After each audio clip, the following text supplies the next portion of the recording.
వందలాది తెలుగు సినిమాల్లో comedy villain గా నటించిన ఫిష్ వెంకట్ ఇప్పుడు దీనస్థితిలో ఉన్నారు.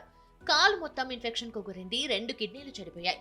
దీంతో ఏడాదిన్నరగా పంచగుట్ట నిమ్స్ ఆసుపత్రిలో డయాలసిస్ చేయించుకుంటున్నారు. తీవ్ర అనారోగ్య సమస్యలతో ప్రస్తుతం ఇంటికే పరిమితమయ్యారు ఫిష్ వెంకట్. సినిమా ఛాన్సులు వస్తున్నా షూటింగ్లకు వెళ్లేందుకు శరీరం సహకరించడం లేదు.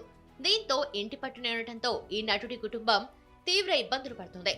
ప్రస్తుతం హైదరాబాద్ లోని రామ్ నగర్ లోని తన ఇంట్లోనే దయనీయ జీవితం గడుపుతోంది ఫిష్ వెంకట్ ఫ్యామిలీ. ఈ క్రమంలోనే ఆయన పరిస్థితి చూసిన అభిమానులు, నెటిజన్లు ఎమోషనల్ అయ్యారు. ఫిష్ వెంకట్ ఫ్యామిలీని ఆదుకోవాలని కోరుతున్నారు. ఈ నేపథ్యంలో నటుడి దీన పరిస్థితి చూసి చలించిపోయిన ప్రముఖ నిర్మాత చదలవాడ శ్రీనివాసరావు ₹1,00,000 ఆర్థిక సాయం అందించారు.